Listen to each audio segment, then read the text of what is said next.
this time. Okay. Yeah, I think we're good. Pretty good here. All right.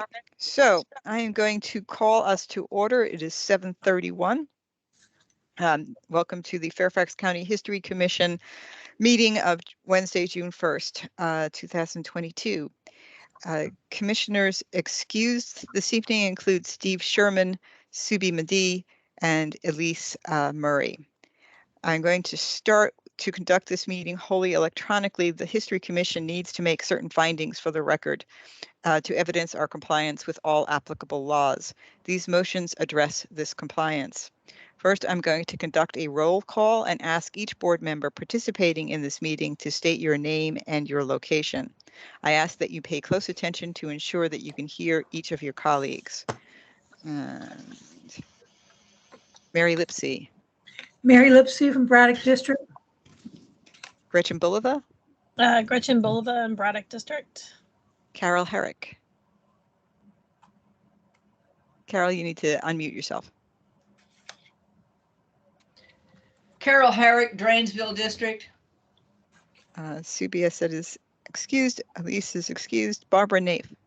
Barbara Nape, Hunter Mill District. Okay. Steve, Ann Stuntz. Ann joined us yet? Yes, she is. Yeah, she's here. Anne, can you unmute yourself? Can you hear me now? Yes. Barely. Barely. Can you hear me now? Barely. Your dogs. Okay, now we hear you. Dogs. You hear the dogs loud and clear. Welcome to the dogs, yes. And can you get closer to your microphone, perhaps? No, I'm just where I've always been. You're gonna look up my nose if I get closer. Well, maybe that would be a good thing. No, I'm looking. Really, yeah. it's very Nice hard to nod. hear you, and Nice it's very hard nod. to hear you, honey. Thank you. I will speak let me practice speaking very loudly in the event I have anything to say. Can you hear me any better? Yes. No, I No. actually I cannot. Oh no, who is that? Lynn, I'm telling you, I really cannot. Yeah, It's not there's- Anne's usual friendly, cheerful, loud. Hello. Unfortunately, there's very little I can tinker with my iPad. I will go look for my microphone, but I don't think it fits. Okay. Good luck, because I always like to hear what you have to say. Okay. So you heard at least that much. So I'm going to continue on. Steve, Phyllis Walker Forward. Phyllis Walker Forward, Clifton, representing Barbara. Lee District. Sorry, thank you. Barbara Peters.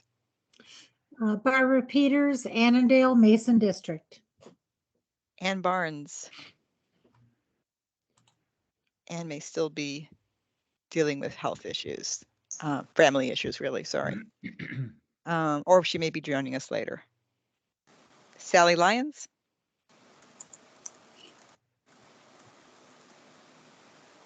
Sally, we did hear you earlier.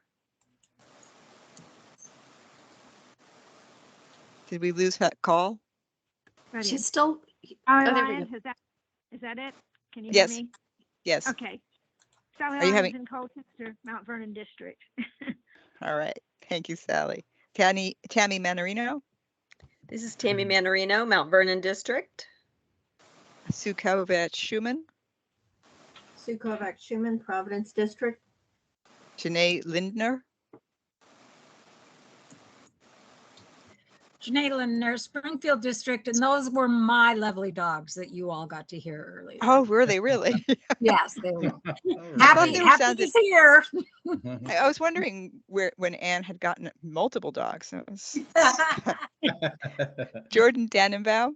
Jordan Tannenbaum, Springfield District, and hoping that if your dogs bark again, I think mine's going to take off too. So in unison. Esther McCullough. Esther, are you here yet? I don't see her. I don't see her hair yet either. Okay. Robert Beach. Bob, are you here yet? Yeah. Yes, he I'm is. here. Hi. Yeah. Fairfax at large. And we can certainly hear you. You have a nice connection. Lynn Garvey Hodge. Lynn Garvey Hodge, Commissioner at Large in Fairfax. Okay. David Meyer. David Meyer, City of Fairfax. Okay. And I am going to, just to check for communication, make sure that we all can hear one another. Amy Wells.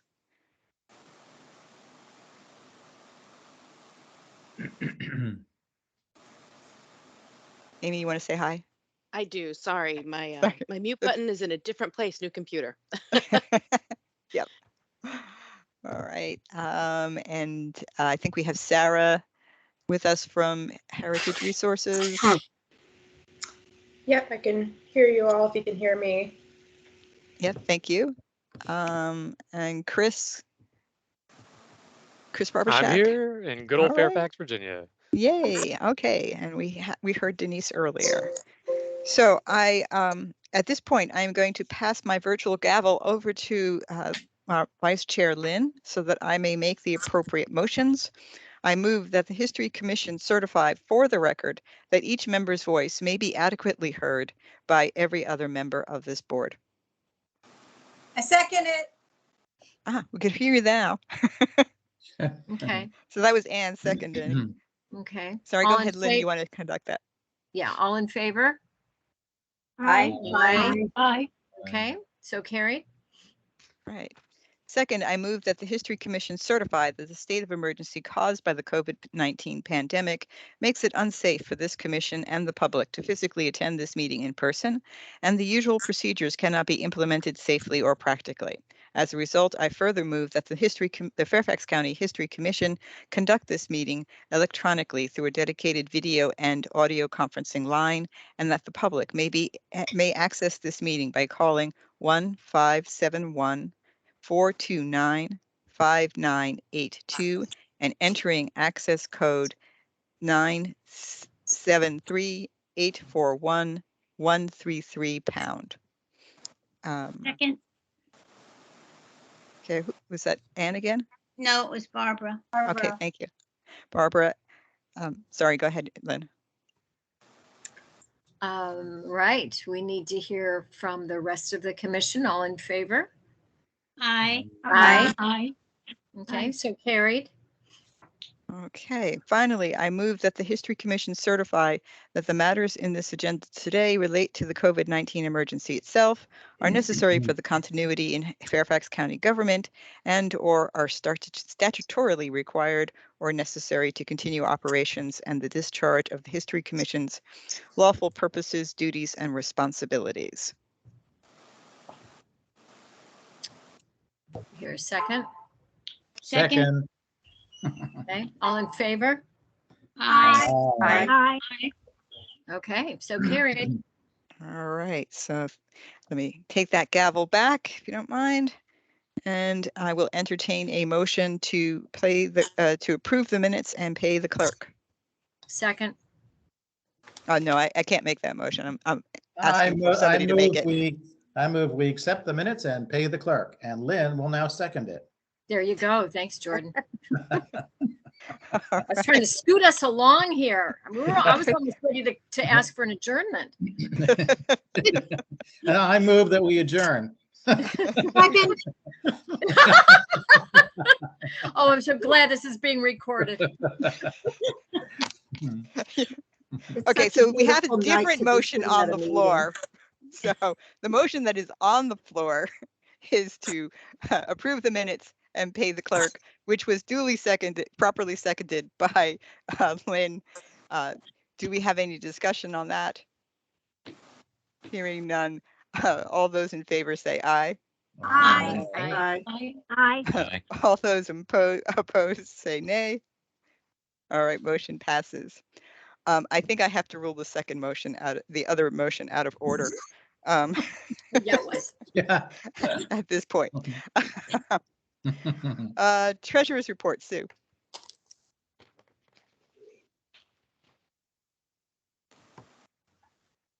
Sue Kobat Schumann. No, you were there I with her? heard. I was actually looking at your agenda for the first time. Sorry about that. I did not Well, get a chance to see it.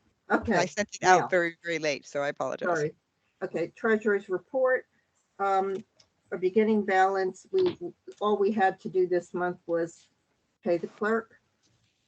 Our ending balance is $55,164.69, and the Park Authority History Conference account, which just has a tiny bit of money from interest, is $2,022.12. We don't have any big expenses this month. That's it. All right, Very thank simple. you. All right, we can move on to staff reports. Amy.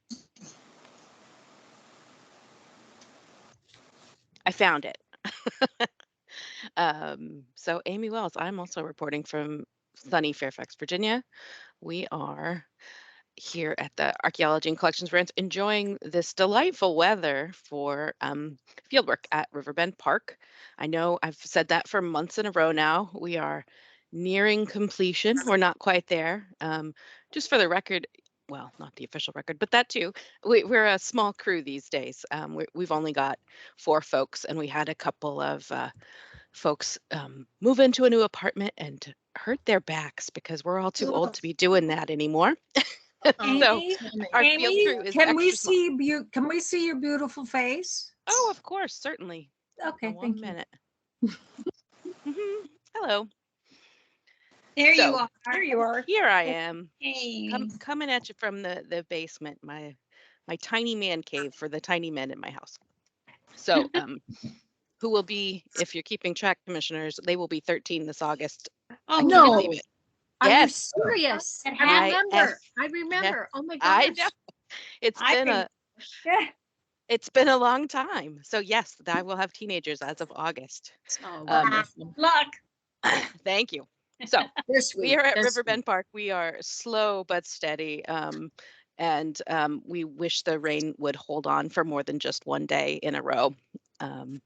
But that project is nearing completion. We just have a little bit more on the very northern portion of the park at this point. We are refining our public and staff survey reporting application for our cemetery database. It is going really well. I had another meeting on it today, and we'll be testing what I hope is our very final version next week. It's important to us to make sure that that data is beautifully clear and that everyone understands the meaning of some of the technical words, especially the public. So we've been working on the guides to go with that to make sure that everybody understands what the meanings of the words that we're using are. Pleased to say that we're going to be partnering with the Genealogical Society to include their longstanding research on cemeteries with our research. That's been a long time coming, and I'm super pleased to be partnering with them and offering them our assistance in transcribing some things from their earlier 1970s and 80s surveys that I don't think actually has been digitized yet. So that will be exciting, and I will keep you all up to date on that. But we just got the approval, I want to say 2 weeks ago on that. And you know us, we're continuing our work, doing good things, and have a busy summer of field work planned. So that's us. Any questions? I'd be happy to answer. Otherwise, I'll pass it to you, Cheryl. Okay. Anybody have any questions? I will make a comment. I having spent the day outside, you have my sympathies. Yes, it went from beautiful to hot, but we're very careful. We work really early in the morning. So if you see archaeologists leaving early for the day, it's because we've been out since just about sunrise just to try and beat the heat. So that's how we do it. All right. Thank you all, and I'll pass it along. Okay, thank you so much. Sarah. Hi, everyone. So I'm reporting for Heritage Conservation Branch. So for operations and maintenance, we're still doing the windows repairs at Ash Grove and White Garden. So those are still happening. We still have those planned to go through till July. We are also going forward with the company TMG to work at Drainsville Tavern. And so they're going to be working on doing the restoration for the termite damage there. So we're looking forward to starting with them soon and getting the ball rolling with them. Historic Sites Volunteer Corps. So our May event was canceled because of all the rain we had, so it's now rescheduled for June. So we are still looking to work at Fairfax Arms. Hopefully we'll have a good turnout and good weather this time. But we have that to look forward to. And then for the Resident Curator program, Elmore Farmhouse is still being worked on by ServiceSource, and the work should begin this summer pending the county permit approval. So we have that to look forward to, and they're anticipating the work to be done within 6 to 12 months. For White Gardens, as you know, last time we had the extended public commentary. That's officially now closed, so now we are reviewing all the public responses for White Gardens and taking that into account. And then this past Saturday, well, for May 28th, so last Saturday, we had 2 open houses for our resident curator programs, Clerk and Yeti and Stimson.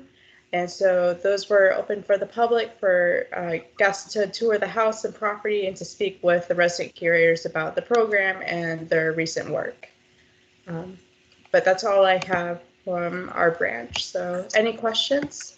I have a comment. Sure. Okay, hi. I had the opportunity to go to the open house on Saturday, and it was terrific. We had a really nice, I even convinced my husband, and he went with us, and it was a lot of fun. We met Amy at the Clock and Yeti property, and we met Steve at the Stimson property, and they're so engaged and so interested, and they seem to be doing such a good job. And they had lots of comments and remarks to make about ways to make the program better. So I hope you're listening to all of their what they've learned trial by fire. It was wonderful. You know, it's something just to be so proud of, everybody. You know that. Yeah, they're great.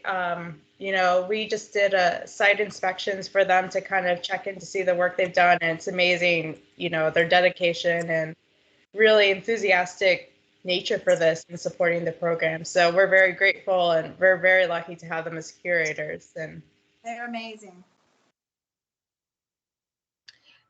What is the name of the property over near Meadowlark? So that's the Leahy Valley House. That was brought up a month or so ago. What's going on with that? I love that little property. If I won the lottery tomorrow, I'd be. Oh, yeah. I'm serious. It's just so cute. It's precious and perfect for an artist, you know? What is happening with that? Yeah, so the current status on that is that it's currently experiencing some foundational issues with water intrusion. I suspected that. Yeah. Yeah, it's been happening for a while now. I've been attempting to reach out to contractors to see what we can do to get the situation, you know, addressed. So that way we continue to monitor the situation. And we're actually working with archaeology to figure out the best way to create a plan to do some construction on the house while also limiting the disturbance for the grounds and kind of going forward with that. So we had a meeting recently on site to address that. That's our big focus right now. Otherwise, we can't really move forward with that house into the program until we get that foundational issue addressed. Yeah, I would guess. What about the studio and mold remediation? That'll be my last question. Yeah, as far as I know, we've looked into, you know, having the studio be a part of the property with the resident curator program. As for the mold issue, I'm assuming a part of that is going to be because of the water intrusion and dealing with that as well.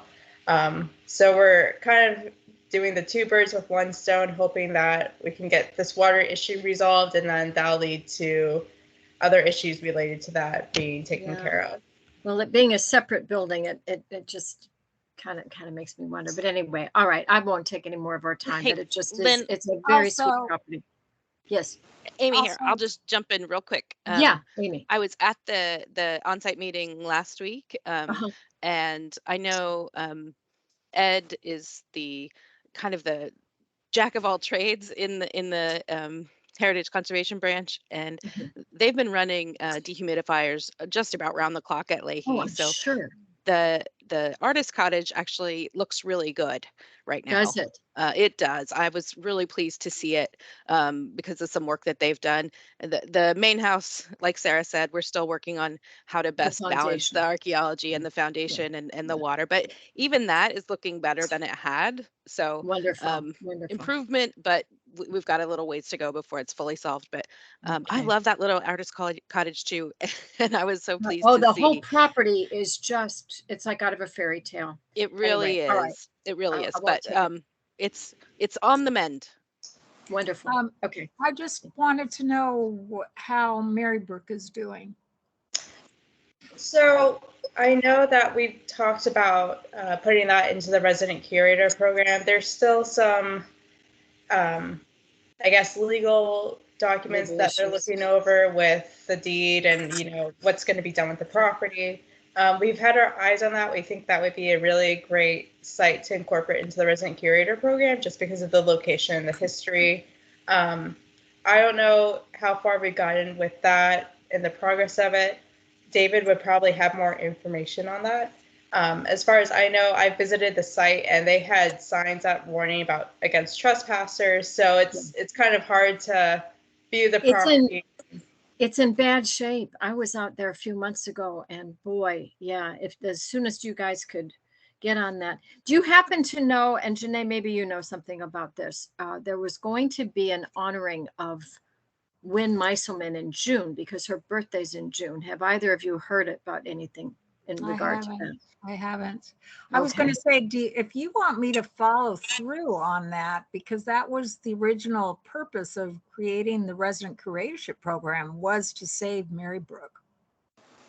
Well, I bet it's legal family issues at this time, Janae. It's, yeah, I don't know. I don't want to assume. Yeah, it's sounding like it's illegal figuring out where the house is going to go to, if it's deeded to anybody. We're not exactly sure. But well, it was owned by a corporation. What had happened is they sold it to a corporation, and the corporation promised that they would profit it if Fairfax County accepted it. I know way too much about it. So, well, anyway, and there's if you want someone to jump on it a little bit, I'm more than happy to. More than happy. Well, there's family issues there too, so just be sensitive to all of that. Okay. All right. I think that's it.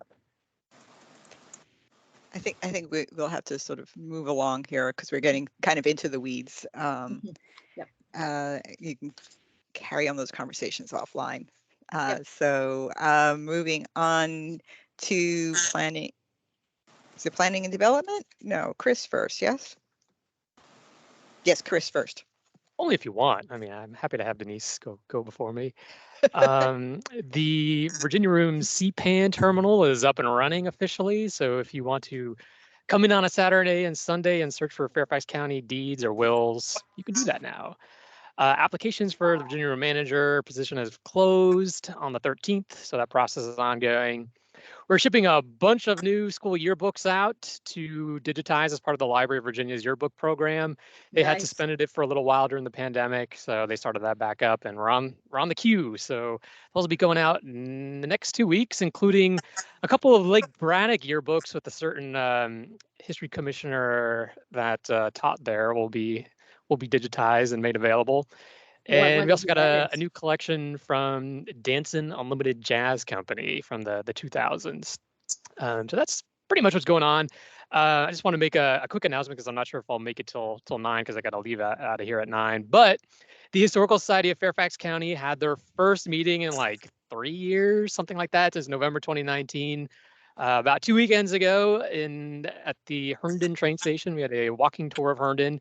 And the presidency has been passed on and the vice presidency to 2 fellow history commissioners. So Sue Schumann is the new president and Carol Herrick is the new vice president. So Oh, hooray to excellent. them. That's great. That's wonderful. Thank you for keeping it alive. We're going to go up from here. Definitely. Sounds good. Thank you for making that announcement. A little out of order, but we'll tolerate it. We'll be, I won't hammer my gavel too loudly. All right, Denise, planning and development. Okay. So, sorry, I think all you see is my background. Here I am. Here I am. Right. Hi, everybody. I sent my staff report out, but there were a lot of updates. So I'm going to go ahead and take some time and walk you through the updates because a lot happened. It was like nothing was happening and nothing was happening, and then all of a sudden everything happened. So, first is the Homes Run Acres potential HOD. So we're moving. This month is going to be the next task force or work group meeting, and then next month and the end of July will be the the community meeting, the last community meeting before we start rolling on the staff report. So if you're interested in that, just Google Homes Run Acres HOD and Barbara Peters. I'm not sure whether Barbara can make it or not because she often has a conflict, but she has been working with the work group as well as Elise has been working as well. So Gum Springs is moving forward. We have a draft RFP under review. So that's a big deal. That should go out soon. And hopefully we'll have a consultant under wraps, maybe early fall to start that study. The big news is that we got fully funded for the modern architectural survey from VDHR. So thank you very much to the History Commission for your support, the Architectural Review Board for their support, the Virginia Room for their support, and of course DHR for their backing of the survey. So that is just really phenomenal, and I'm really looking forward to that getting launched. And then that will be sometime again in early fall that will get started. The African American survey has been extended. The due date has been extended. There was just a lot of work to do, and sort of at the, I don't want to say the last minute, but we started talking about boundaries late in the game, and the consultant had to go back and do some changes to the boundaries of some of the districts. So she's gotten an extension through July. But at the end of July, early August, we should have a public meeting, which of course you all will get notification of, and hopefully you can join and hear about the survey results for the African American study. Let's see, no update on Reston. Oh, Pride of Fairfax. So you should have gotten an email from me that the Pride of Fairfax was listed in the National Register of Historic Places. So it was in December, it was listed on the Virginia Landmarks Register, and then April 15th, I think it was, that it went to the National Register, ran on the National Register. So yay. And again, thank you all for your support for that. No updates on our Section 106 stuff. Oh, big update on the bylaws. And again, you should have received an email from me that the bylaws were approved by the Board of Supervisors at their May 10th meeting.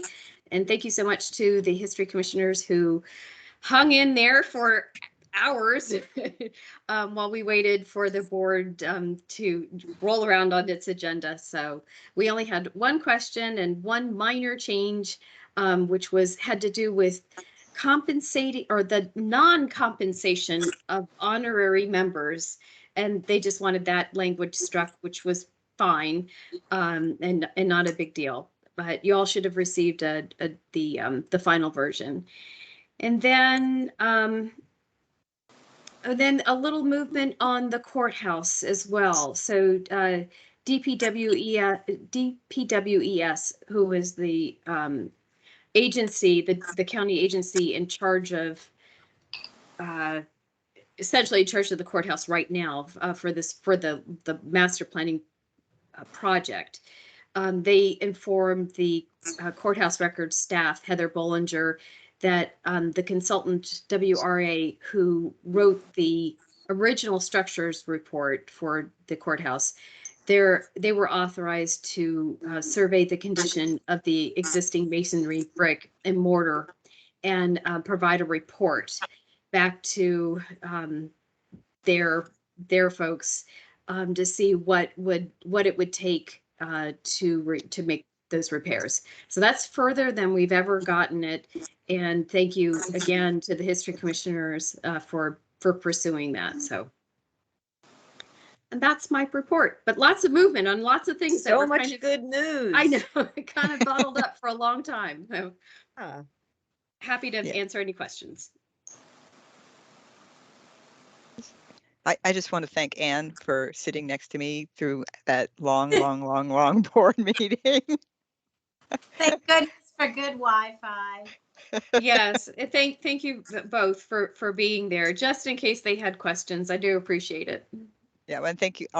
Thanks also to Laura Arsenault for showing up and sitting with us for that long time period as well. That's right. All right. Any other questions, comments?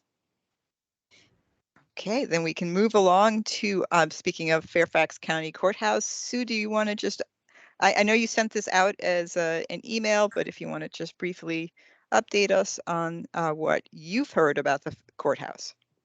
Well, what Denise had said from a couple weeks ago with WRA being authorized to do the survey, I think that survey was supposed to be started yesterday and maybe done today and tomorrow. So we should find it out pretty soon. I'm really not sure about the public-private partnership, nor is the supervisor's office at this point. I think they're going to look at the bottom line, what the dollar figure is, and maybe start brainstorming about how that might be accomplished. Okay, I'll get back to you as soon as I know more. Sounds good. Thank you for keeping up with it, Sue. Appreciate it. Sue, just to let you know, if there is a problem with the private, as president of the Friends of the Historic Fairfax Courthouse, maybe we can do something. Okay, just let you know. Yeah, and as we had discussed even before the meeting with Supervisor Paulcheck. Thank you. David, go ahead. I think I was on the hook also to do something. So from the last meeting, but anyway, I called Joe Mondoro, who is the chief of staff to Dahlia, and the steps that we're taking relative to the assessment are exactly what is needed. But once we know what is needed and have a more definitive scope, the funding is not going to be an issue. I say that with some definitiveness, but nothing is ever certain in bureaucracies. But Joe and he wasn't necessarily speaking for Dahlia, but I mean, it's clear that whether it's 70,000, 120,000, or 200,000, the county will be able to find the funds to get the work done. And also, I am I'm taking John Fry to lunch on Friday. He's Heather's boss, and we're going to have a kind of an off-the-record conversation about that as well. I just want to make sure from his perspective that we're all in alignment so that he is fully cognizant of the issue. And but I think everybody working together has been very positive to get this everybody moving in the same direction, thinking in the same through the same lens, and so once we have it all lined up, it'll work fine. But anyway, I just want to make sure from John's perspective that we're okay with that as well. So yeah, that was my understanding too. And take them to Coyote Grill. I see you have your shirt on. That's right down the street. Thank you. Oh, Oh, they have the best no, I- guacamole. Oh, their guacamole is wild. I think we may take them to Artie's. I don't know. But we'll see. Ooh, that's good too. Yeah. Whatever it takes to get all these people lined up. But anyway. Exactly. So Thank you for doing that. So Sue, you did a great job on that. And I think everybody sort of working together at the same time was really Thank you, David. good. Thank you, Okay. David. You're So you're welcome. going to meet with him this Friday? Yes, day after tomorrow. Okay. But Joe Mondoro, in terms of the money, he was sort of giving me a thumbs up on this, and so he knows. Super. He was the CFO for the county, so he knows how to make that happen. So Yeah, Okay. this is all really very encouraging. And all right. and so Thanks. yay. All right. So in terms of new business, one of the things that we have to do is, and this is according to our bylaws, the Financial Review Committee shall meet with the treasurer to conduct an annual review of the financial records and submit a report to the commission within 2 months of the close of the fiscal year, which is June 30th. And the Financial Review Committee shall consist of 4 regular members of the commission, excluding the treasurer. So, so what we need is, Sue, that you're sort of, you have to do this regardless. You're on the hook. You will be part of this committee. Oh, I expected it. It's okay. And so we need, and I will participate in it. I participated in it the last time we organized a financial committee, and I've been kind of in the weeds with the money as part of the annual report. So I'm happy to participate in the committee. And so basically we just need 3 other volunteers.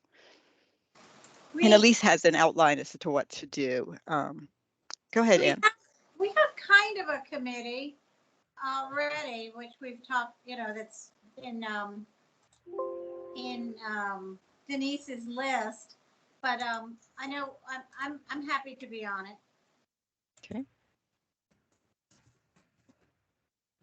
And I know Steve was on it last time. I'm not sure, I should have thought to ask him if he was willing to serve again this year. Is there anybody else who wants to volunteer? I think let me look at the list too while we're at it. Let's see if I wrote it down. Yeah, I didn't realize that was on the. I think it is. So basically, let me outline a little bit more what's involved. It's just reviewing the minute. Well, I shouldn't say it's just, because as I said, Elise did actually, draw up a document that she shared with me, sort of detailing what she wants the group to do. But it's not an audit; it's in-house. So this isn't something that we're going to send out to the Board of Supervisors or the Department of Planning and Zoning or a budget office or anything like that. This is an in-house review, and it's a report to the commission. Just that, we haven't, missed a sign, like that there was a vote allocating money and we never, that was never acted on. It's just checking for those kinds of It's good. issues. If I read the January 5th contact list right, it was Barbara Nate, Carol Herrick, Ann Barnes, Ann Lyons, and Steve with Elise's chair. And then I wanted to be on it, and Sue. Oh, that was budget. I'm going to say, I think that's the budget committee. Budget. You're absolutely right. Now that I'm reading the fine print here.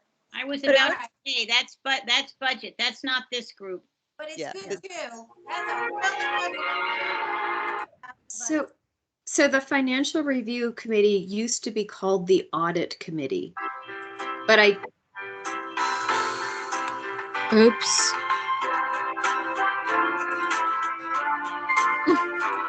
I second. But I don't believe Ice cream I man. ever had that recorded, the Audit Committee. I think it was yeah. Well, Well, an it audit seems is to be- usually much more involved than a financial review. Right. Correct. This is We changed the bylaws so that it is called a financial review committee now, because that's what they do. It is not a, we don't have the receipts to conduct an audit. So this is just, as I recall, so Anne, myself, Steve Sherman, might have been Mike Irwin. It might have been. I remember having a meeting of all of us. We probably had some somewhere. So you're looking for at least 4, or is it actually 4? I can't remember. The committee should be 4 people. Since you and I have already just volunteered, we just need 2 more. And we don't necessarily. I'm not. If there's nobody else who's going to volunteer, we can hit the people who weren't here tonight. Tammy has her hand up. I don't know if you can see that, Cheryl. Yeah. I just had a question. Like, it seems to me that it would be logical to have some significant overlap with the budget committee, just because then there would be familiarity with what you're looking at. So, well, at least participate. Yeah, Yeah. At least and the treasurer sort of serve as a consulting kind of body. Right, but the budget committee, Anne just read off, and it sounded like there were, at least, 4 more people who were on that I thought that might be useful. And I know some of the people aren't here tonight, so. And the budget committee has not met in a very long time, so they're going to be just as, we're all the same place here. Yeah. Right. I just thought it would be helpful. And not functioning for several years. Exactly. I was going to be meeting with Elise in the last week or so, but she has not contacted me. Yeah, she's been recovering from surgery. So, all right. So, anybody else interested at all at this moment? I mean, I'm deliberately trying to do this so that we have a little bit of time, trying to start the ball rolling tonight, just basically. So we've got 2 so far. Good. All right. Next item up is Jordan non-commissioned members on standing committees.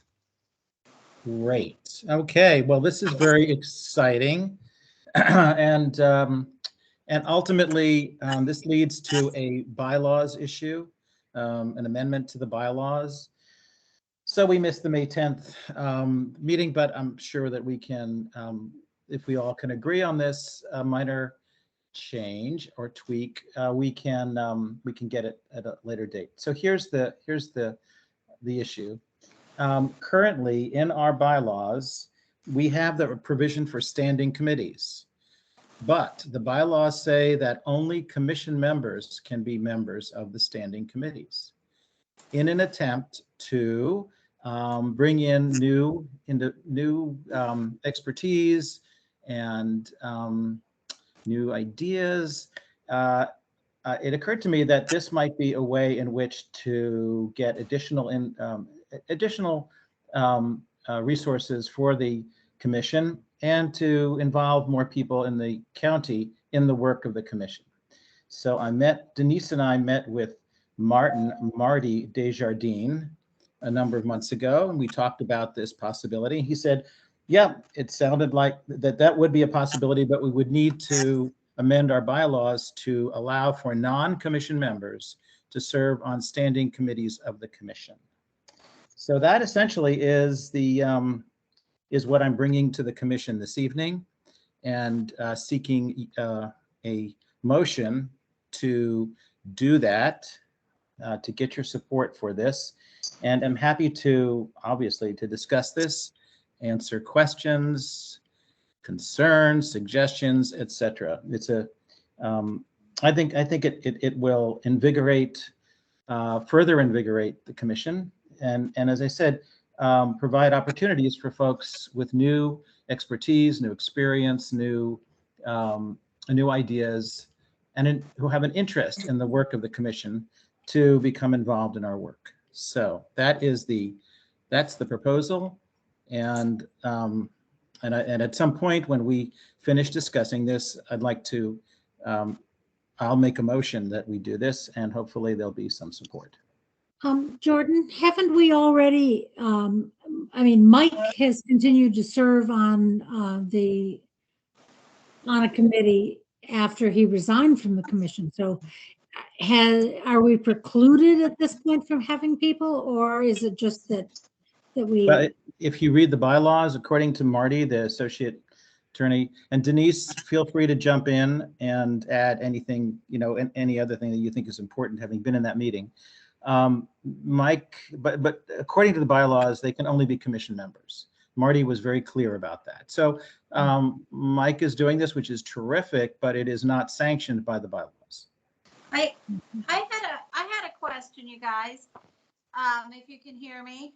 Yes. I only see the bylaws describing 5 standing committees, and that's executive, financial review, budget, bylaws, and nominating, which is why I always thought that you could have people like Susan Gray and Mike on the other we have these other things that are not defined as, don't appear to be defined as standing committees. I always figured that the standing committees were picked out as being just us because those 5 are appropriate for just us. Executive, yeah, it's officers, it's the last chair. Financial review, well, we know our stuff.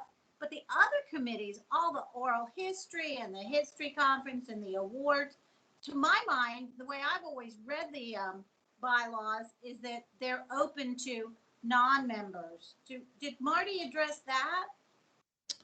I don't recall that he did specifically, but Denise, tell me what your recollection is from the meeting. Right. So I believe that the bylaws say that the standing committees can be shall include but not be limited to. So Correct. I believe that your standing committees are the things that you just named, Anne. So that would be that, ethnic and oral history, the history conference, et cetera, et cetera. I don't know really, because we haven't really defined a standing committee. Sure. So it's definitely worth asking. That does the standing committees mean only those that are listed in the bylaws, or do standing committees mean, the other committees that you all have? I know that there have been ad hoc committees that have been formed and dissolved that specifically address a particular issue. The Section 106, whatever you called it, it would be one of those. But I think to Jordan's point, I think what the county attorney indicated is that members of those committees can only be History Commission members the way your bylaws are written.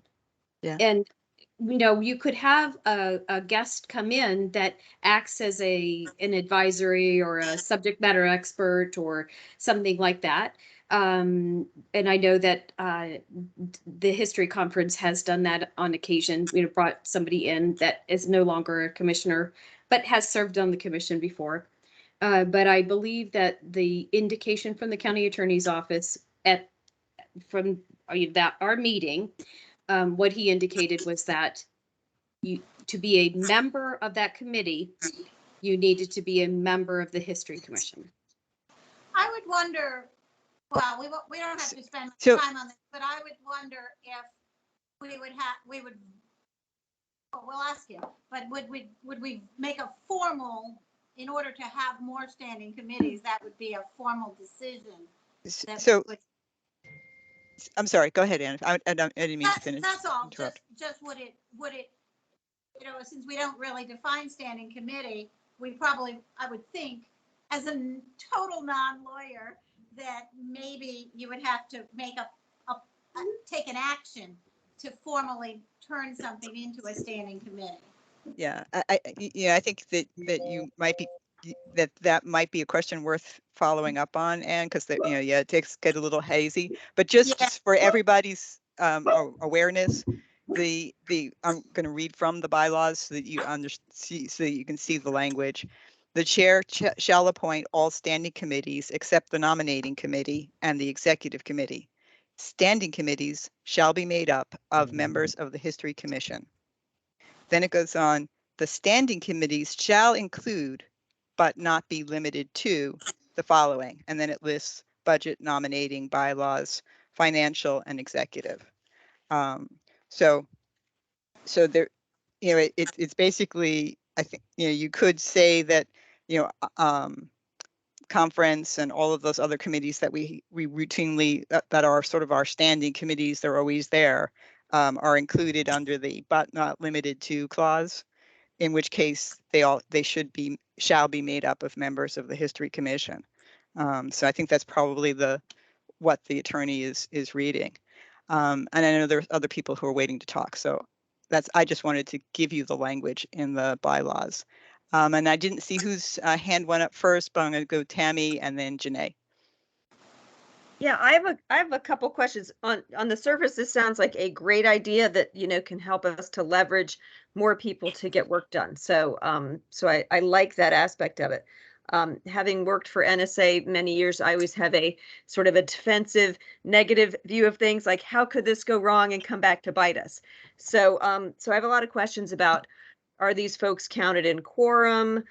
You know, what if things are coming to a vote? Who can invite somebody? Do they have to be approved, vetted? Is there a limit? What if the number of invitees outnumbers the number of commissioners on a? So you know, of course, I'm probably, you know, being ridiculous about it, but I do have a lot of questions of how we would protect ourselves in that. Mm-hmm. Yeah, those are really good questions. Yeah, so Janae, oh, sorry. I'm No, sorry, no, go Jordan, ahead. did you want to address that? Well, only my feeling is that if we approve this, we can develop a process, procedures, criteria, and things like that. That's what to clarify that further would be my recommendation. Janae. Having been personally affected by this, as you know, we had Jack Killer and Lynn, who were wonderful history commissioners. And so as the years went on and I was in Springfield District, Lynn was kind enough to put me on the conference committee for several years. Then I was on some other committees. I was on a committee with Gretchen, and then even with the resident curatorship program. And it is a great way, because there is a limit that we're given. You know, in some districts you have several people that could actually come forward. And I enjoyed those years of service. But so to have something done kind of formally, I would certainly be interested in that. So I'm just telling you from a personal perspective, because I got to know all of you people through the years, because there just was not a position. We were very well represented in Springfield County, in Springfield District. I just wanted to share that. Go ahead, Lynn. Lynn, you're muted.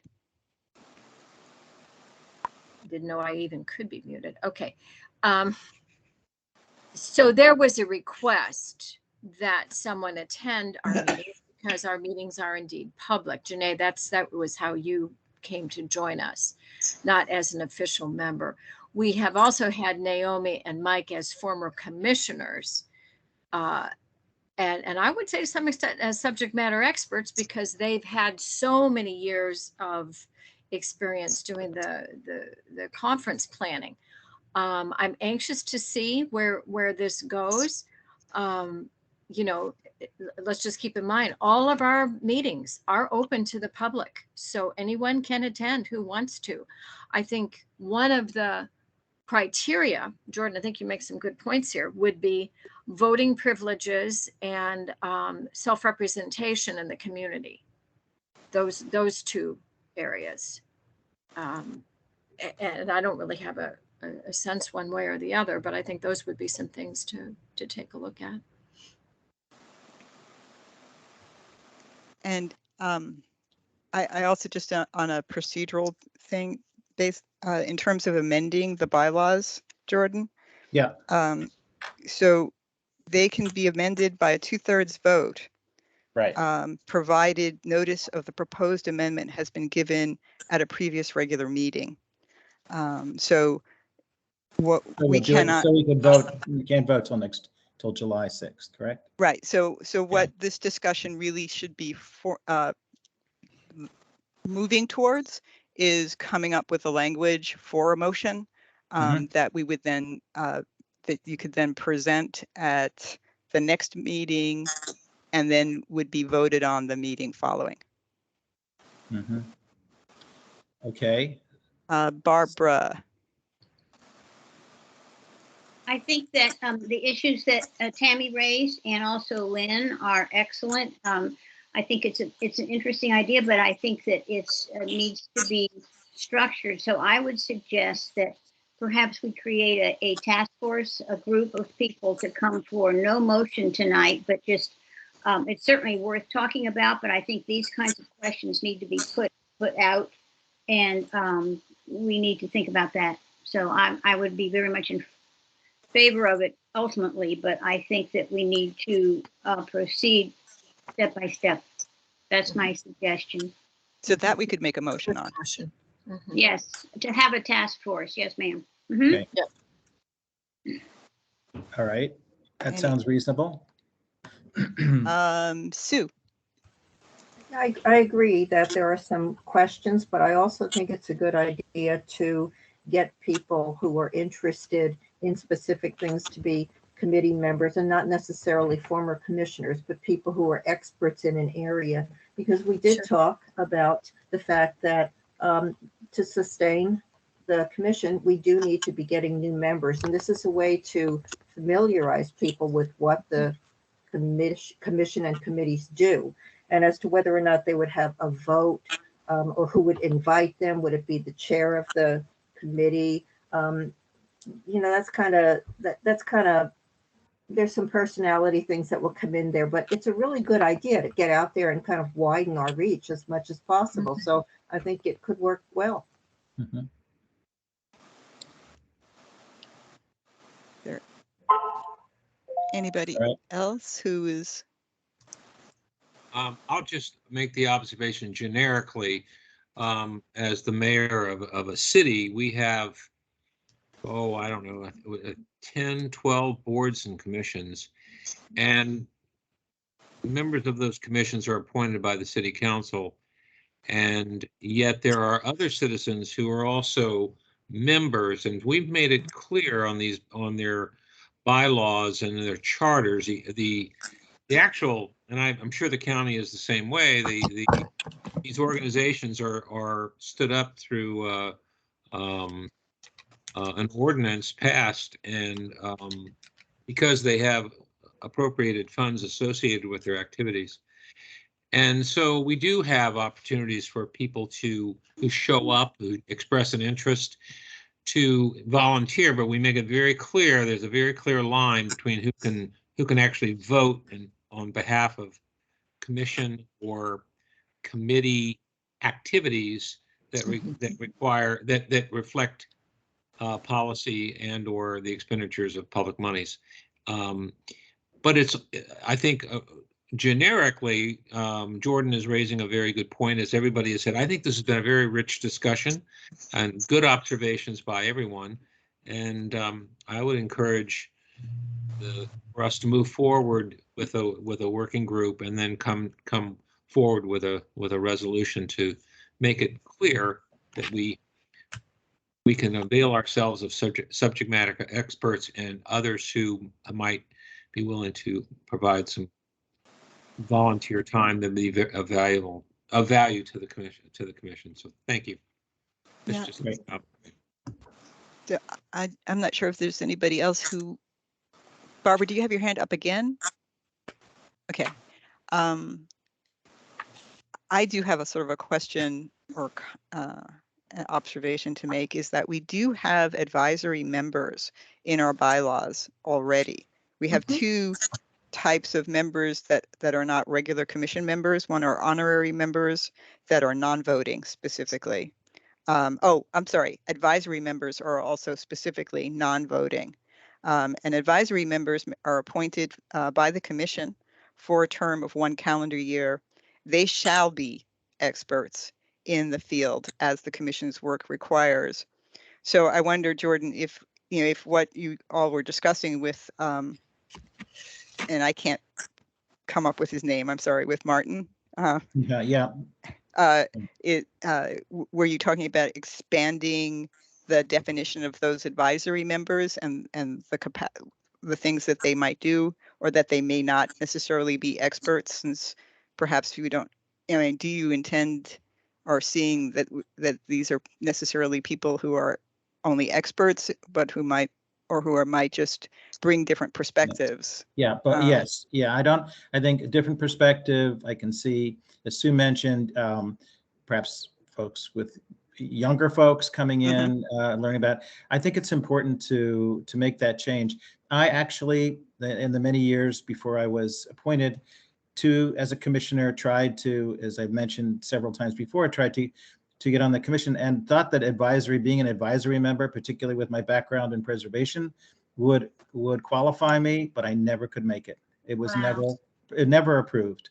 So I think it's important to, having had that personal experience, to change the bylaws to allow for non-commissioned members to be members of these standing committees. Okay. Yeah, and yeah, sorry. That's okay. Fine. It's okay. This is so good. This is such an important conversation. I love it, Jordan. Thank you for raising it. I'm always trying to think, can we do it? I mean, if you look at it, I love how it says standing committees can be made up of members of the History Commission. There are very specifically 3 kinds, and this does not distinguish. It's almost like they're already approved, because we have things called regular members, we have things called honorary members, and we have advisory, as Cheryl just said. And this doesn't say standing committees shall be made up of regular members. It just says members. So take that back to Marty too. Well, no, I think, would you read that again? All right, here's what, and I quote, standing committees shall be made up of members of the History Commission. Right. So, but not, yeah. So that's very clear. If you want to be a member of a standing committee, and a standing committee is not limited to the 5 that they'd mentioned, right? It could be another standing committee. You have to be a commission member. Yeah, no, but you have to be a member, and the membership is 3 different categories. There's us 21, and then there's the ones we don't have any of right now, called advisory and honorary. I think they already could do it in at least. I mean, have a look at it again and talk to Marty. Well, Marty was pretty clear on this, because we did talk about that. We've all dealt with lawyers who maybe didn't see it the way they saw Well, right. Let me put my meter aside. Yeah, no, I think he Spoken like an attorney. we did approach that, and he was very clear. If we wanted to have non-commissioned members serve on a standing committee of whatever stripe, that we would need a change in the bylaws, and to do that, you need a 2/3 majority. He went over that quite clearly, right, Denise? Is that your recollection? Yes, I concur with that. And we did discuss the advisory members for everybody's benefit. I think maybe the crux here for advisory members is that you all have to appoint them. You actually have to appoint them. So they're not just people who come and sit on your committees and maybe help assist in that way, but they actually have to be appointed to the commission and be a member of the body that they don't get to vote. So I think maybe that's there's a process there that it hasn't been happening. It might be that it's a viable tool, but you all have to use it. Yes. So let me do a clarifying real life question. Can I ask a quick question, Denise? Then can you hang on just a second, because Barbara did have her hand up, and then I apologize, Barbara. No, that's okay. It's just kind of hidden behind. I'm just saying that we're coming up with more and more questions for this work group. Yeah. Because this mean that anybody can call up and say, all right, I want to come. And so, which is fine, but it's, my point is, we really need to, before we formalize, we need to put all of this out and put it in order and build the blocks this way so that we have a successful. I'm all for it. I just think it needs to be carefully thought out. And each time somebody speaks, there's another question that comes, all of which is very good. That's what we're good at doing. So, but yes, somebody, I'm going back to the CNI. All right. And there were people that were so angry, I think because they didn't understand. And so you have to figure out how to be collegial with all of this. And so we just need to think things through. So I think you're right, Jordan, but I really am urging us. Yeah. In fact, I will make a motion unless somebody objects. I move that the History Commission appoint a working group to consider all the ramifications of having non-commissioners serve on our committees. Mm-hmm. Second. Thank you. Okay, any further discussion? Lynn, actually, do you wish to comment on that? Well, just kind of a restatement of something I've already said, and that is just a reminder that we are a public body and that our meetings, in fact, are. So that is true. Our meetings are observable by the public, but we do not have a mechanism for, this is not a mechanism for, we do not have a mechanism for public participation in our meetings. Yes, correct. I got that. So, So that's the rub here, I think, is getting some clarity around that. Yeah. Okay. I just had a comment on, so I think, Barbara, your motion was to consider ramifications of doing this. And then do we also want to add and create a process or lay out a process for how it could happen? Mm-hmm. And language and perhaps a language that could be incorporated in an amendment to the bylaws. Well, all of that, use whatever words you want to put all that together. The ramifications to me were coming up with a process, identifying what works, what doesn't work, etc. And the final step would be to go in and change the bylaws, but we do all this work first. I gotcha. Okay. So that's what I meant by ramifications. Yeah. That sounds good. Thank you for the clarification. That's great. Okay. Yeah. Any further discussion? All right. So we have a motion on the floor. It is Elliot, can you read that motion back to us? Did you capture it? I did. The motion is, I move that the History Commission appoint a working group to consider all the ramifications of non-commissioners serving on our committees. Awesome. So that is the motion before us. All those in favor say aye.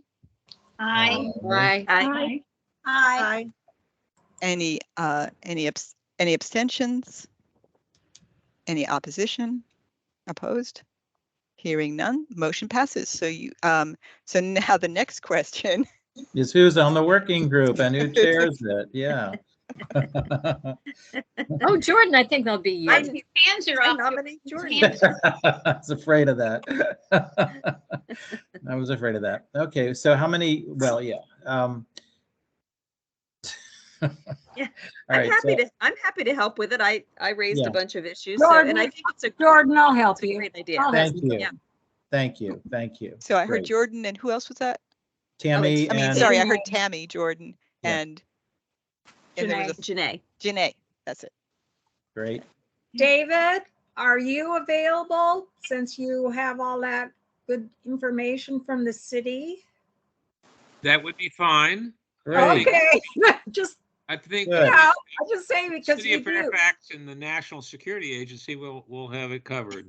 It sounds like it. Don't forget the CIA. I'm very impressed with the city, how they've been able to really work that piece. You know, if you have certain that are appointed by the commission, by your city council members, and then other groups. So you just may be able out of the top of your head say, do this. Yeah. This is what we do. Yeah. All right. I'd be happy to help you, Jordan. That'd be great. fun. Thank you, David. Thanks. Perfect. I think that sounds like a great committee. Yes. Task force. I don't know if there's anybody else who's interested. And it may be that some of the people who are not here tonight might want to participate, but that you have four, so you have the nexus there of a group. Great. Okay. Thank you. Good. Wonderful. I'll be an advisory member. Very good. Very good. That's very meta. Okay. Okay, so then we can move along and we look forward to seeing your recommendations. Yeah, we'll try to get them to you for the next meeting. Yeah, I mean, you know, you don't have to, I laid it out month after month, but you don't have to do it that close a time frame, whatever works. Yeah. In terms of your schedules. Yeah. Okay. So we are moving along here. Committee reports. Lise is not here, but we do have an inventory report because Tammy actually chaired that committee because Elise couldn't speak. So Tammy, I don't know if you want to give us that inventory report. Yes, I was going to say you've included it in the agenda here, so I'll just go over it very quickly. The main topic of conversation was the nomination for Randall Estates District. And the committee members were really enthusiastic about it. It was a very good nomination. There are a few tweaks that we'd like to see in the nomination, and so we're going to, have a conversation with the person who applied. So we're going to go back and do that, and it probably will come in front of the commission, if not at the next meeting, but one after. So it was a joy to kind of look through that one. I think we all learned a lot. All right. Okay, thank you. Lynn, you want to update us on the history conference, or actually? I'll tell you what, can I do awards first? Sure. Okay, y'all okay with that? So awards people include myself, Elise, Jordan, and Steve Sherman. So we've got 2 of us here, 2 of us are not here. Quick update for you all, and Denise, I need you to refresh my memory in terms of final status on this. There was quite a conversation about a year ago in terms of nominating, for instance, a school teacher to receive a Distinguished Service Award or any award associated with a monetary amount of money. We went ahead last year and only had Distinguished Service Awards. All right. Denise, can you refresh our memory on what the outcome was? As I recall, if the awards committee makes a recommendation and the commission agrees with our recommendation for 2 or 3 people to receive monetary awards, we then now have to take that recommendation to the Board of Supervisors for their approval. Is that my understanding? Is my understanding correct, Denise?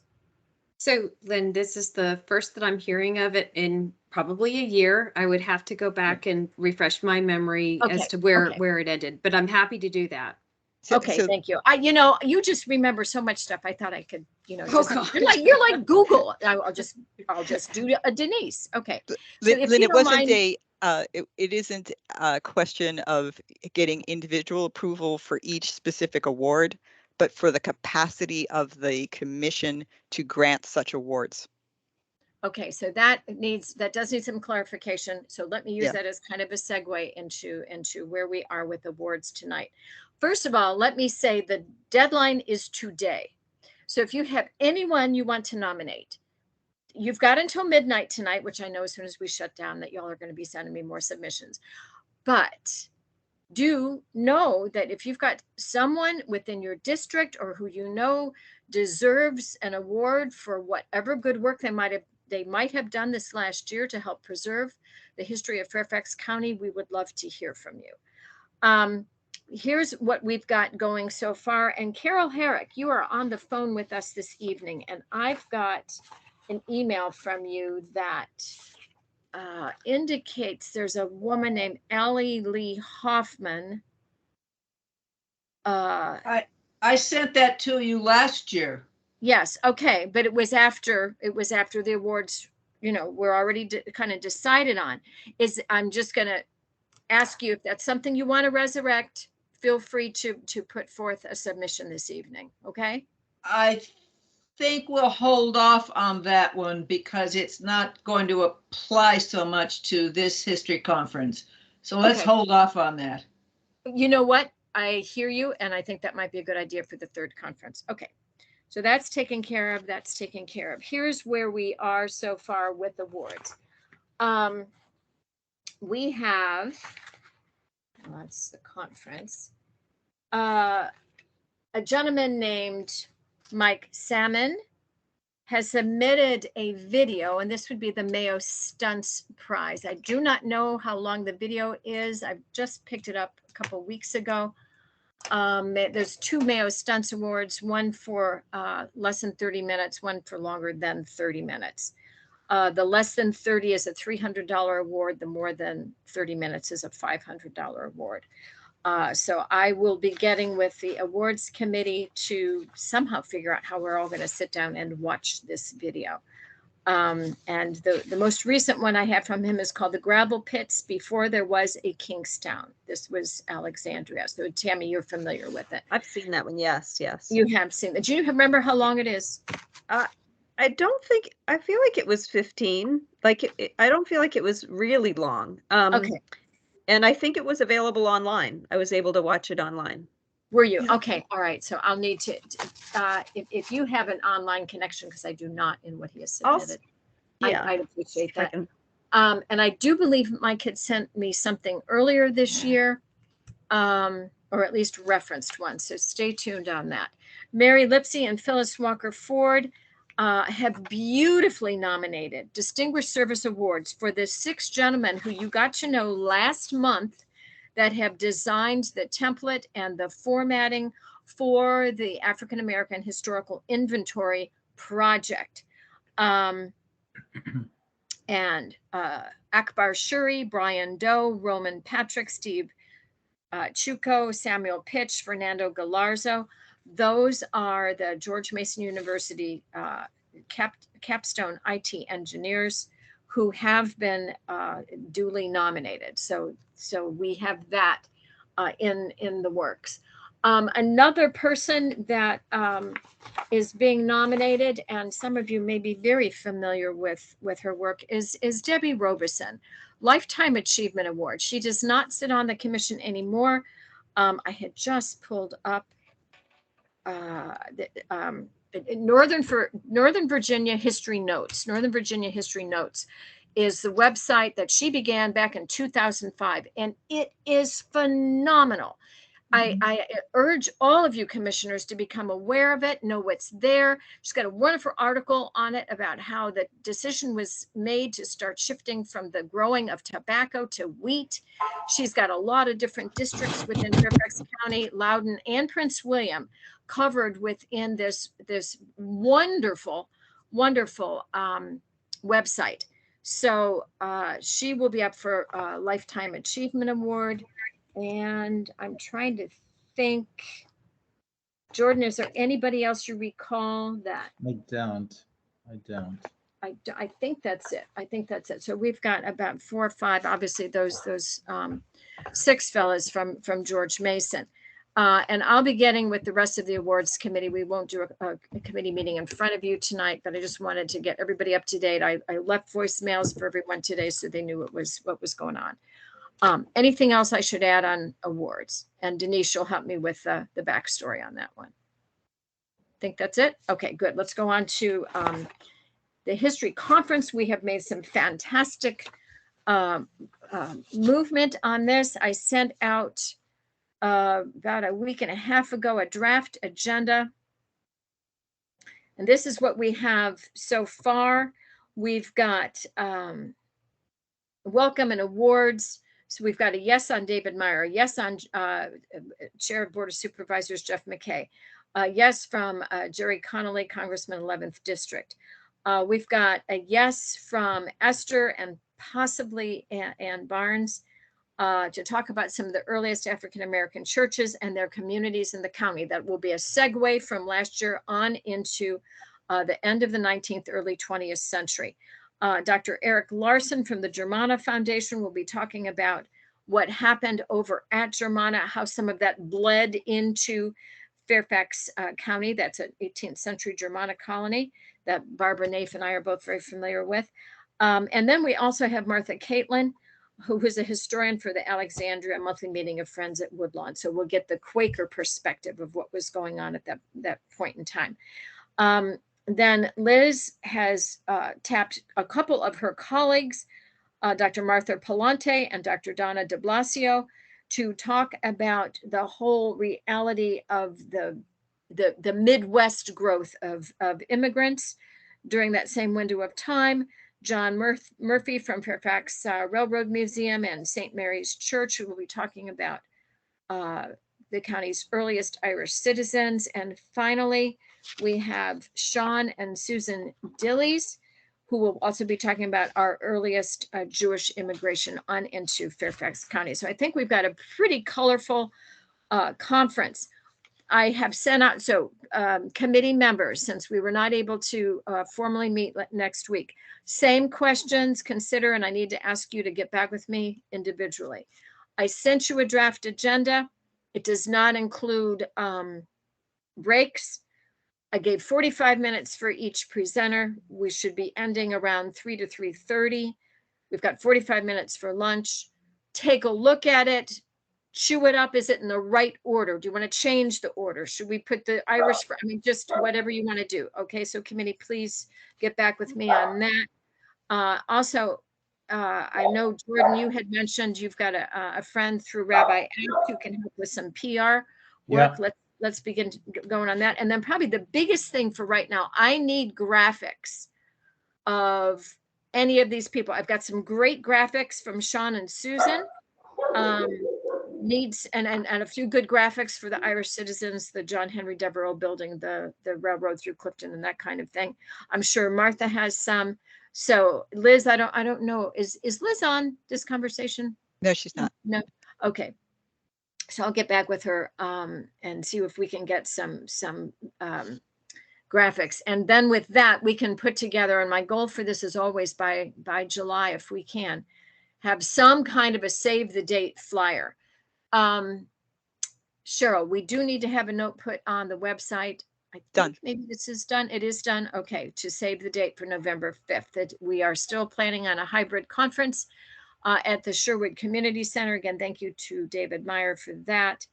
And I can't really think of anything else right now, but I'm just very happy we've confirmed this just wonderfully colorful group of people for our beginning shift in Fairfax County from an agrarian culture to more of an urban culture, and all the colorful people that have made up Fairfax County along the way.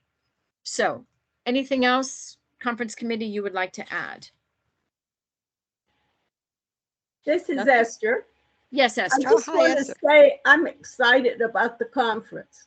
Yes, I think it's going to be a lot of fun, and I'm sure hoping to have bagels there somewhere. Okay. We got to work on the food. We got to work on the food thing. We got to maybe have corned beef and cabbage. I don't know how we're going to pull all this off, but I think we could have a lot of fun with this. Yeah, it is going to be good. While I have the floor, I do want to share a couple of other things with you. Madam Chair, may I take a few minutes to update folks about Naomi? Just sure, go ahead. All right. Some of you may know this, some of you may not. Naomi Zevin was in a pretty serious car accident within this last month. I'm going to give you her address. She would prefer not to get calls. I won't go into particulars about it, but it's been a difficult time for Naomi. Her address is 6348. So cards, not calls. 6348 Lakeview Drive, Falls Church, Virginia. 22041. All right. She's Would you go over the okay. address again, Lynn? Sure. It's 6348. 6348. And then Lakeview is one word. Lakeview Drive. Lakeview. Okay. Sure. And that's in Falls Church, 22041. Thanks for sharing that, Lynn. Thank you. Yeah, I'm sorry. It's kind of sad news, but Yeah. Naomi has just been such a staunch supporter of our good work as a commission, and she needs to know we love her. Yeah. And there she loves us. All right. That's it. Okay. All right. Thank you so much, Lynn. All right. African American History Inventory, Phyllis and Mary. Okay. Our report made it into the share file, so I'm only going to do the update since our meeting. We did get letters of appreciation out to the 6 capstone students. They did graduate on May 21st. And we also got a letter of appreciation out to the professor. We are continuing to work with Akbar on the MOU and working with Fenwick. So Mary and I will be meeting this coming Monday at 1 o'clock. We'll be meeting with Fenwick Library and also 2 professors from George Mason University who have been asked to participate in the meeting. We will not be meeting on June 14th. We probably How appropriate. How appropriate that you're not meeting. That's great. Mary's gonna take a break. Yes. For a special occasion. So now I'm gonna turn it over to Mary. I just wanted to give a little background. Our understanding is, we're as anxious as everybody to see this put out to the public. They're working with Fenwick Library, which is the host of this. And so they're following their lead. They're getting the URL, the Fenwick Library and stuff like that. So I don't want you to think that the young men are dragging their feet. They've been, working with them and trying to get everything done. So we know it will happen. And when it happens, we'll let you know and send you out the URL. All right. Thank you. And also, I just want to commend AAHI for their excellent committee reports. If anybody wants to see how a committee report is supposed to look like, and what would make the attorney, the county attorney happy, take a look at their reports. Gretchen. Can I ask one question? Oh, sure. I'm sorry. Okay. Are you by chance meeting with Professor George Oberle? He's head of Black Lives Next Door. I met with him a couple of weeks ago. Is he one of them you're meeting with? Because we met him. I met with him at the Fenwick Library. He did a presentation. I don't know. I met with. He was on a presentation that Jeff Clark, Ron Chase, and several others participated in earlier this year. Okay. He has, I think he has 4 projects working, one of which is identifying who the landowners were prior to George Mason University being built. He and Wendy Manuel Scott have both been working on African American projects with. And I met with. I think there are 5 projects that are actually ongoing at this point.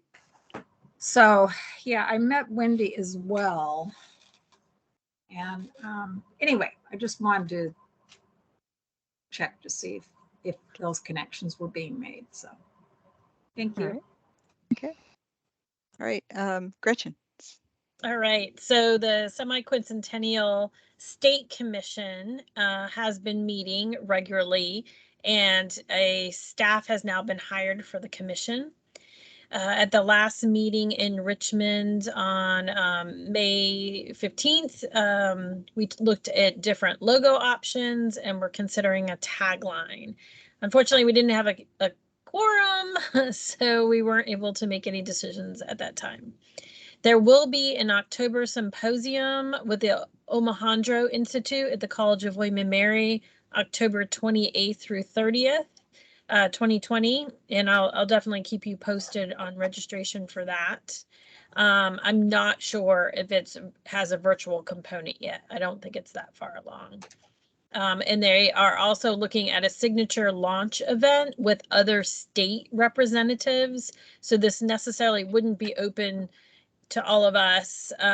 It would just be for like state commissions and state staff but it would be inviting, all 50 states to it. And that would be in March of 23 and would be held at Colonial Williamsburg. So the larger advisory committee that I've been talking about for the last couple of months, that is still being coordinated. Nothing has been set yet, but legislators have been appointed to the commission now. So the next meeting is going to be planned for July 8th at 10 a.m. in Richmond at the Virginia Museum of History and Culture. The meetings are open to the public. There are members of the public who come to these meetings, and you can watch virtually as well if you're interested. As far as the Fairfax County Work Group, the May meeting unfortunately was had to be canceled, and it's rescheduled for June 26th at 2:30.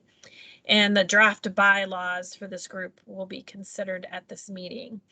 And no, you are not missing anything. We have not actually called a meeting together for History Commission members. We're just not there yet. There's really nothing to do until these other groups kind of get organized. So that's what I have to report. Excellent. Thank you so Gretchen, much, Gretchen. Carol, did you say Mhm. 2:30? Yeah, that's what I wrote down.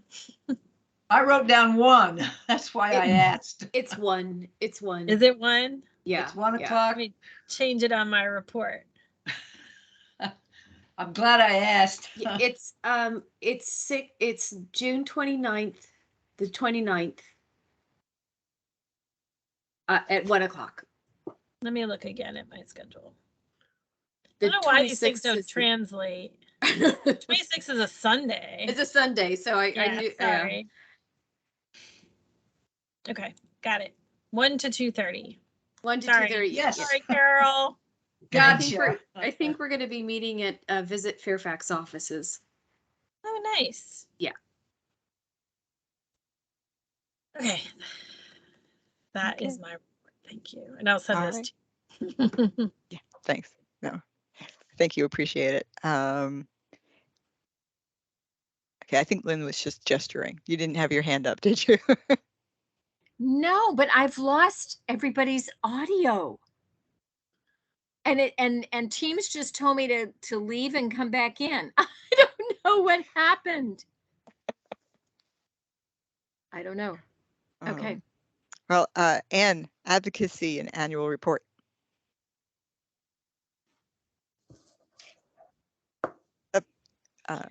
Take your, Anne, you're on mute. You didn't miss anything. We had a meeting on May 19th and a whole bunch of us showed up, and I'll give Elliot more detail. Okay, first, Tammy, may I start with you with an annual reports update, please? Okay. As of this morning, the annual report has moved on to be put in as part of the board package for the June 28th board meeting. So so it has been submitted. So yay, exactly. So thank you everyone for your feedback. It was incorporated in there. We resolved all of the issues. Well, hopefully we resolved all of the issues, and there might be little tweaks, that we'll need to make, but I think it's largely we are checking the box on that. We have the presentation that we ran a draft by everybody at the end of April, I believe, and so we'll probably be perfecting that as Cheryl moves toward doing this presentation. So. And as I understand it, and Denise can correct me on this, that we can come and sit in the audience for that. Is that correct? Yes. That is correct. Yes. Yeah. And as soon as that presentation is ready, if you could get it to me, I'm hoping you saw that email from the clerk's office. You'll need staff to run the presentation. The PowerPoint. Yes, the PowerPoint itself. Right. I won't be giving it. I'll just be like forwarding the slides. Right. You'll be the control room. So as I recall, we don't just get to sit in the audience. We all get to huddle up front behind Cheryl. If this Yes. is all in person like normal. So it is really nice if many of you can come, because it looks good and you get to stand there and eyeball all the supervisors. And, Yeah, or Tammy, when is that on the 28th? What time? Good question. I don't think we know yet. So yeah, that is the $100 question. It's It is usually sometime around the 10 28th. and it's usually around 10 and then we don't usually get on until close to noon. It's Okay. like, that's right. When you look at the sort of the ordinary agendas, this sort of thing is scheduled for the beginning after presentations, but before real work. And then, yeah, and then it could, you never know when. It's like you have to get there and wait. And it's at the government center? Yep. Yes. Yeah. In the big boardroom. It's a lovely event. I Yeah. encourage as many of us to be there as can be there. And I always feel like all of us go with the idea that if there was a really tough question, then Cheryl could lob it to us. But as a rule, they're not that tough. No, and they're also very affirming and complimentary of our good work. They are. That's nice to hear that. Well, good. That's good. Okay. So thank you. Thanks for that, Tammy. Oh, I see Mary waving her hand around. Yeah, I don't have a chat feature for some reason, or a hand there's raising. not one. I don't have a hand raising. I just want to thank all of you who worked on that annual report, because it's a tremendous amount of work, and we appreciate it, and the PowerPoints adding to the professionalism of it, and cheers, and thank you very much for everything. So. I was going to say it was definitely a team effort. Yeah, we'll upload it to the share file, or we'll submit it so that everybody can see the final form. Because Tammy and Subi did an outstanding job. So it is not up yet, just yet. No, I barely got it submitted today. That was kind of unexpected. We did not realize that in order for the report to be that the report would have to be officially incorporated into the board package, and so it was a deadline that we didn't expect. That was actually Friday. Because we've had much tighter deadlines than that, where you get it in by May 11th in order to present it by, I don't know, May 20th or something. But this was, gosh, a whole month. 4 weeks early. I was surprised. So yeah, that was a shock. So that was some of the late nights. We were passing things back and forth. Oh, bless your heart. I'm just going to interrupt to say you all have forgotten that the C&I, to present it in December, we had to have it in over a month ahead. So that's how it works. Yeah. Good point. Now that it's all digital, we have to do it way ahead of time. Yeah. Wow.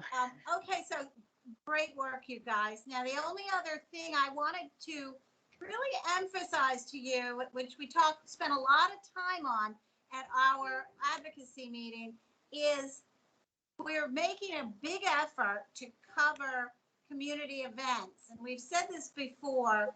Tammy has covered 2 Mount Vernon area events. Sue went to Fairfax City. Barbara Peters went to the Falls Church. What was that called? Women's History Walk. Is that what it was? Yes. And then Sue has got a bunch of us organized to have a History Commission table at the Tinner Hill event, which will be amazing, on June 11th. So our plea to all of you guys is to let me know of events in your community, in your districts, that you're thinking about would be appropriate for the History Commission to have a table. Because this kind of visibility is a lot of fun after not having been very visible during the pandemic. It's just a whole different feel. And it's a lot of fun to reach out to the community who, generally speaking, doesn't know who we are or what we do. So we talked about maybe being at Juneteenth at Gum Springs. We did not do Viva Vienna in Vienna because it's just too crazy. Centerville has their thing in October. We've got any number of parades. We could march in them. So sorry, I can't mute myself and mute the dog. So anyway, we're very we're putting together a list of sort of a wish list of where it would be good to have a presence, have a tent, a table, brochures, and posters. And so add that to your own list of things that we would love to hear from you. No. Shh, Brett. That's telling him. So, so please do get in touch.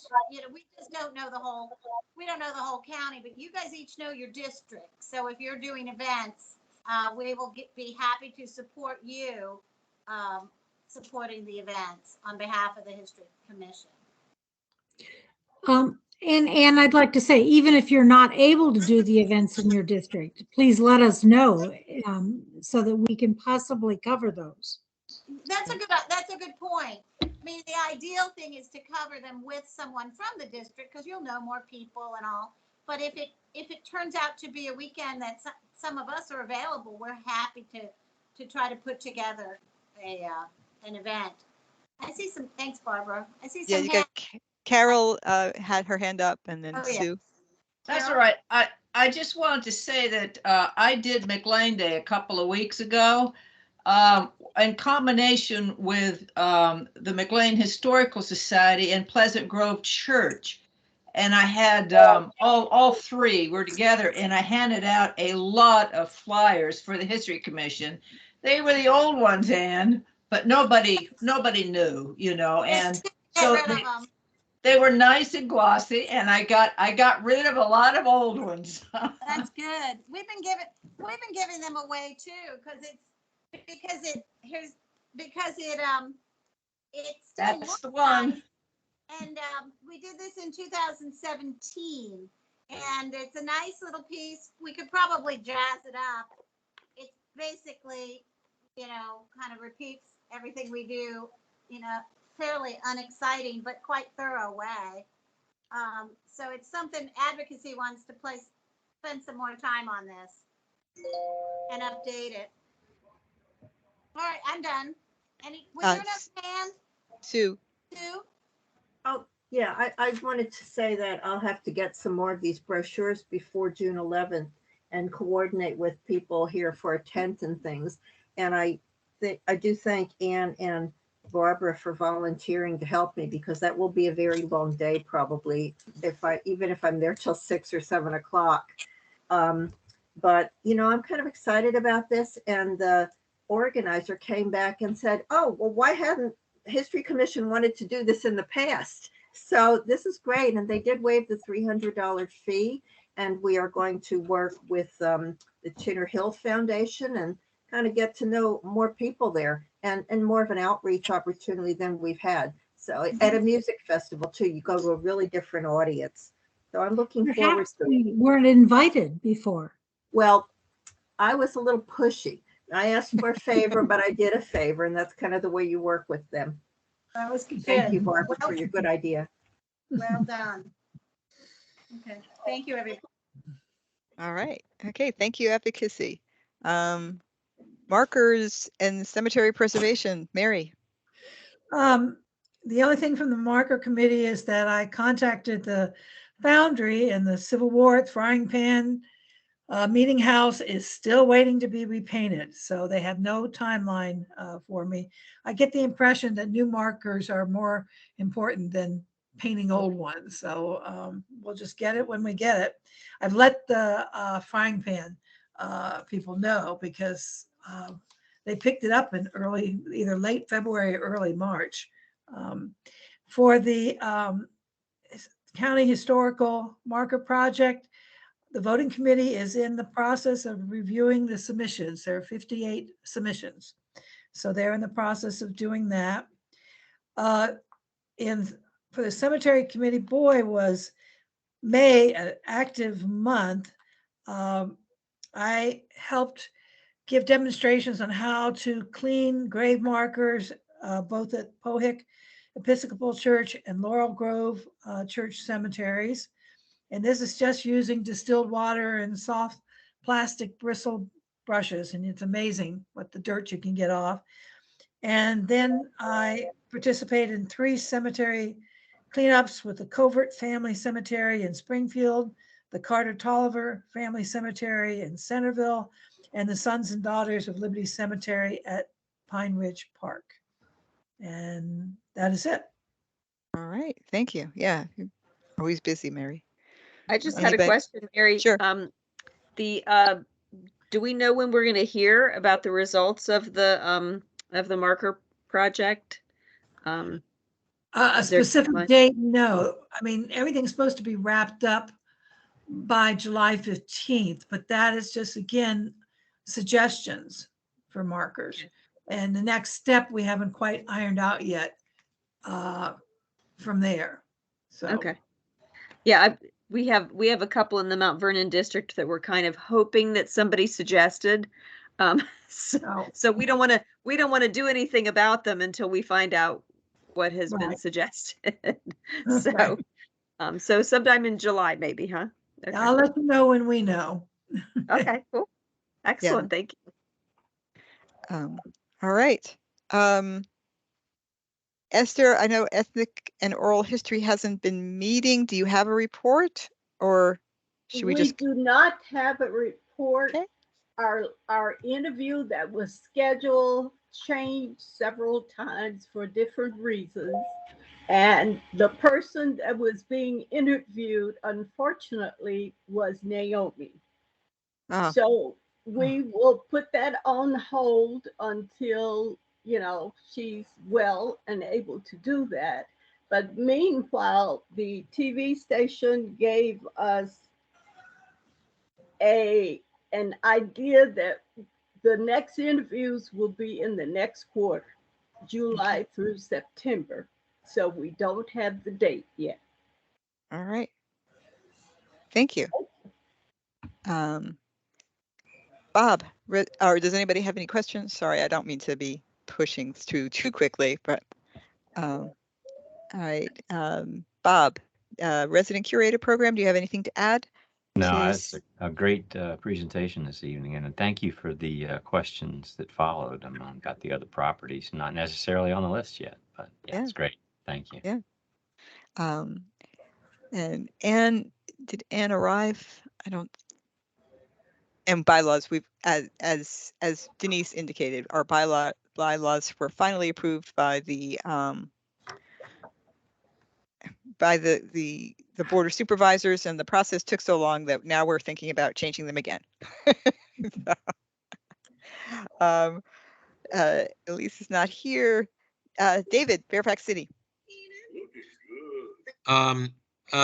June 14th, Tuesday, the City Council will be considering and taking votes on which streets in the city that have Confederate-related names will be changed. They will not be voting on actual names, replacement names. There'll be a 60-day process after these votes to determine what we might replace those names with. So fasten your seatbelt. It could be a very interesting engagement with our citizens, and I'm sure that we'll have a candid and frank exchange of opinion, as they say in State Department parlance. Two, if you drive down University Drive at the corner of Main Street and University, you will see Old Town Hall without its pillars. So the work is in full force. And this past week, the workers were jackhammering up the stone and concrete porch, which was added in the 1950s. So restoration is in full force, and the lane closure will in front of the building will be in effect until November of this year. So this is very exciting. We're still trying to figure out phase 2 of the building, because we did receive an additional earmark of 2.1 million, as I've reported previously. So we're working on that, and we'll have RFPs ready, requests for proposals to go out soon. But those are the only items. There you go. Wow. Thank you, Ann. My fellow Warhawk from Madison High School. That's really cool. Thank you. It looks interesting.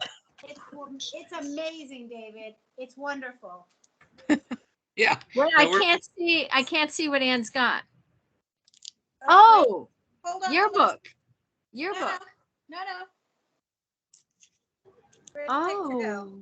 There. Yes, I've driven past it. I've driven past It's it. so surprising and so cool. Yeah, it's exciting. Yes.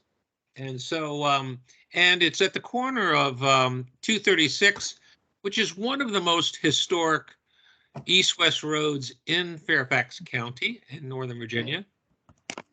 So much has happened over the two and a half centuries that the road's been there. Some amazing and tragic, all kinds of different events have occurred on that. But anyway, so those are the two items I have to report right now.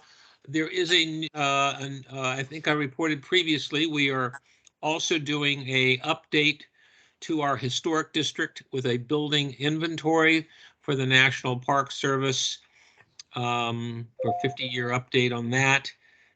And, or 30-year update. And I think that's it for now. There is another potential exciting project, but it hasn't ripened enough that merits a report. But I will keep you informed if it does. Okay, that's it from the city of Fairfax. All right, excellent. David, Thank you. I'm looking at you, that beautiful tan. I know that yesterday there was graduation and you were outside for 4 hours, I understand.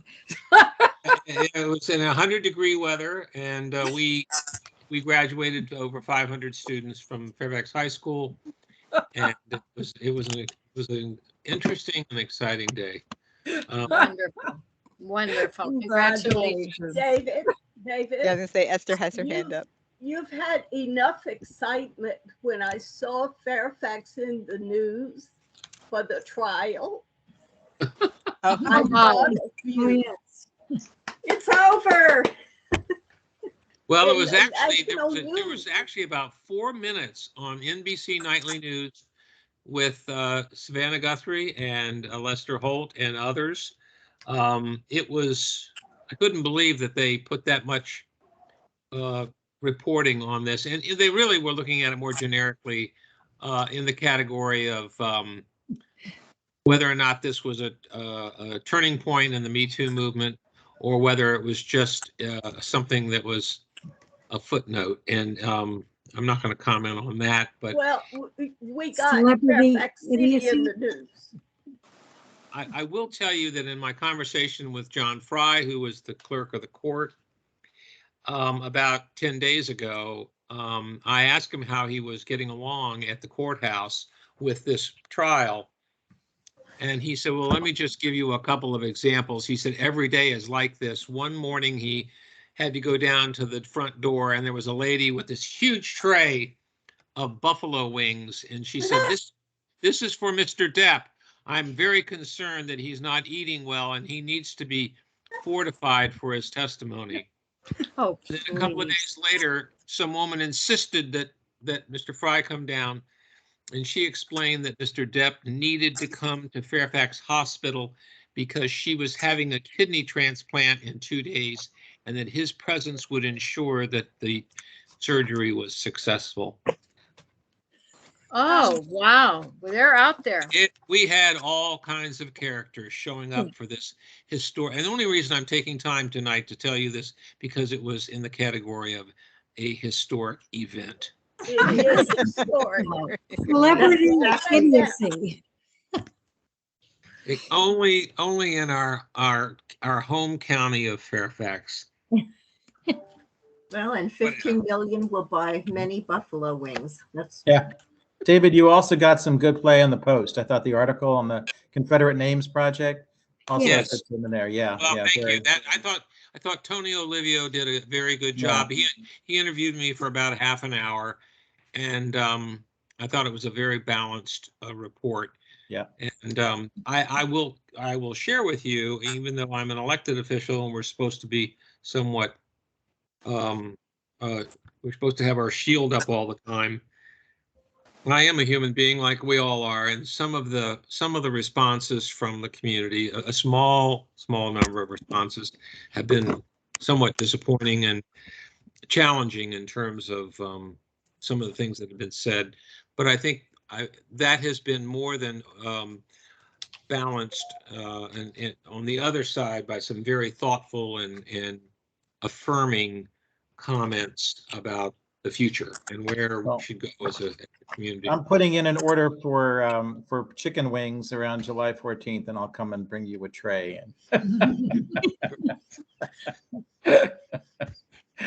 Well, anyway, so those are, yeah, it's been a very interesting week in the city of Fairfax. Yeah. All right. Well, thank you all for that. And I'll keep you posted on anything else that might come up. So sounds good. Thank you. All right. In terms of website report, the save the date is up on the conference page, and on the events page under upcoming events, I have a notice on about Tinner Hill, and they're not very dramatic graphically. I might ask our web manager to make them a little bit more eye-catching. And that's my report. Announcements, unless there's somebody has a question about that. Okay, I'll make one quick announcement as the unofficial 106 head of the 106 task force. Today I actually chaired a very interesting meeting with a number of tribal elected tribal officials and Native Hawaiians on a proposal to have an exemption to 106, section 106, which is allowed under the regs for the placement of electric vehicle supply equipment by the federal government. It's very interesting. There hasn't been an exemption since 2007 or 8. It's very unusual to get an exemption there, but a very interesting discussion. So I just shared that with you. It was quite an eye opener in terms of the impact on sacred sites and things like that. But anyway, that's your 106 moment for today. Lynn and then Ann. Okay, go ahead. Oh, okay, just a couple of kind of disparate realities here. I did hear back from Chairman McKay about the request for facilities to preserve our natural and cultural heritage. And did this make it in the share package? Cheryl, I had sent this to you. I didn't see it there. Shall I just read a couple paragraphs so we know where we are? This was a request that I was asked to write a letter about Oh, this is with regard to Sally Lyon's request. Right. Yeah, so I did not see that and did not put it on the agenda. I'm sorry. Okay, that's all right. Do you want me to go ahead and just share right now what Mr. McKay had to say? Sure. All right. So as you know, Park, and I'm just going to kind of abbreviate this a bit because we're, running late. And actually, we're doing a very good job tonight of trying to scoot along here. So Chairman McKay says, thank you for your letter. As you know, Park Authority staff take their role as stewards of our cultural resources very seriously, have worked to appropriately store and display archaeological museum collections at the James Lee Community Center, Eleanor C. Lawrence Park, and Fairfax County Government Center. The need for a larger centralized collections facility is clear as the site it's mentioned above, along with various storage facilities, are at or near capacity. Funding in the amount of $2.32 million for site analysis, design, and permitting for the collections facility was included in the 2016 bond referendum, and $6.3 million was identified in the 2020 referendum for phase 1 construction of such facility. As staff worked through the design and cost estimating processes, it became very clear that $6.3 million would not be enough to construct phase 1 of the facility as designed. As we have seen throughout the county with major projects, historic supply chain issues, inflation, and labor supply shortages all combined to create steep and sustained cost increases. Additional funding from the next park bond or another source is necessary to move to construction. However, staff are working to get the design, site, and construction plans approved and permitted in the initial planning construction, perhaps to start in 2025. At the same time as this is being done, Park Authority staff have been working to assess the impacts of the bond cycle while also balancing increased project costs, aging infrastructure of our rec centers, parks and trails. It's become very clear the Park Authority must address this aging infrastructure in an expeditious manner since the various historic collections are being stored safely and securely. Staff recommended to the Park Authority Board some of the current funding for phase 1 of the collections facility be reallocated to the current infrastructure needs since the available collections facility funding was not enough for the final phase of the project. The Park Authority agreed with this reallocation with the condition that staff work with county budget and finance staff to identify construction funding for the collections facility moving forward. Thank you again for your letter. Please know the creation of this facility remains a priority of mine, as I know it was for Chairman Bulova as well. So we have not been forgotten. There is just a tremendous amount of pressure to do what needs to be done. A couple of other announcements I did want to make, and I should have made this at the end of the history conference planning. Look at June 22nd, Wednesday, June 22nd for our next, let's definitely try to gather before then. And we'll be using Teams for that. So June 22nd. And then final announcement, I have been asked by the Historic Alliance for Fort Stevens in Washington, D.C. to perform as Angelina Grimke on their Fort Stevens Day on the 16th of July. And I am very honored to be able to do this. It's going to be a wonderful event attended by Mayor Muriel Bowser and city council members and other local dignitaries. So Angelina will have a chance to teach, to preach, and to interact with the audience as if she were speaking from the time of 1864 when Oliver Wendell Holmes was the one that yelled at Abraham Lincoln upon the parapet of Fort Henry, "Get down, you damn fool," when the Confederates were shooting at him. So anyway, that'll be July 16th. Would love to have you guys there. I will send you more information as I am in receipt of same. Thank you. That's good. Thank you, Anne, and then David. All right, well, oh, go ahead. Me next, David. Liberty Amendments Month is happening for the second year in a row in Vienna, Virginia. I hope some of you other jurisdictions will join us eventually. So I'm memorizing my pocket constitution, but the Liberty Amendments Month is 4 weeks of 1 week on the 13th, 1 week on the 14th, 1 week on the 15th, and 1 week on the 19th amendments. And I'll send you the link to the schedule. It's kind of terrific. We will kick it off on Saturday, June 18th at First Baptist, and then every Wednesday will be a keynote, an educational event, and our second week it's going to be Heather doing a program called Archiving the Path of Liberty, the Fairfax Files. So I'm really looking forward to that. And another one is Carla Bruce talking about leading a discussion and a viewing of that film, Race, the Power of an Illusion.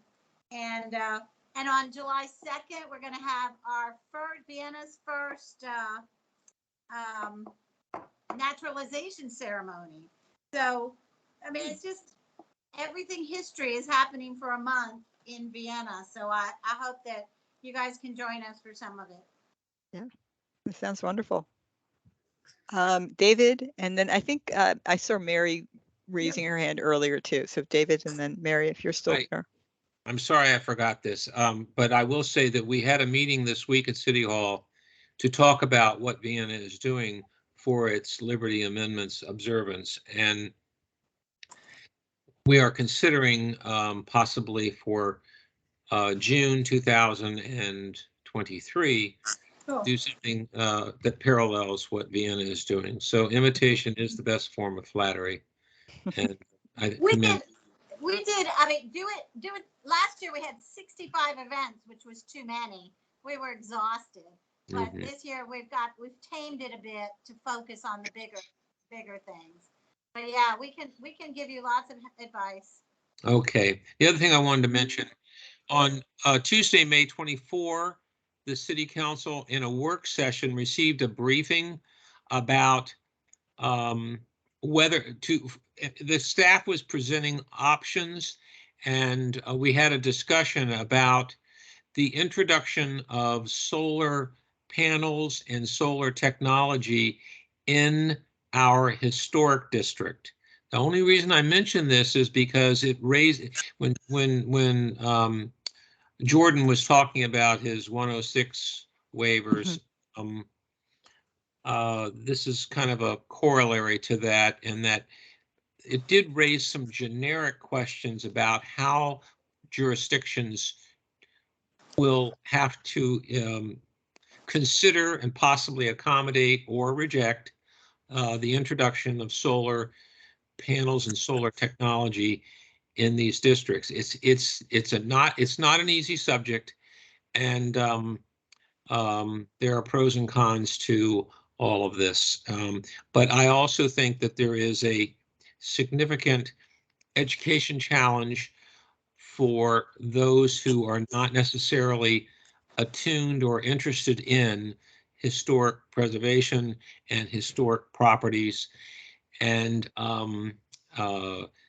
there's a cultural chasm that has to be bridged to hope, so that people who are very active proponents of zero emissions goals, how we can accomplish those at the same time while trying to preserve the historic properties within historic districts. And so I'll keep you posted as to our progress, if any, that we will continue that discussion. But I do think that I wanted everybody to be aware that this is probably something that's going to be happening more. Okay, thanks. Yeah. Mary, did you have anything? I just wanted to share that I went to a community service this evening for 6 Fort Belvoir soldiers who were doing community work at an athletic field on Braddock Road 55 years ago today, when the flagpole that they were installing got away from them and hit an electrical wire, and they were electrocuted. And it's something that we've been working on here in the community, trying to get the memorials spruced up and people to be aware of it. And this year there were 9 family members representing those. These were all young men from between the age of 19 and 21, none from Fairfax County, but they were just working to help improve the baseball field for Fort Belvoir teams to use too. So it was a very moving ceremony. Thank you. And Barbara. This is quick. I was asked, our church has our own lifelong learning group that we do. And so I had been asked to talk about the CNI. So I gave a presentation, and I went through that with the understanding that I could move into the other aspect, which is the AAHI. And I gave them all handouts as to how they could find it. These were non-historian people.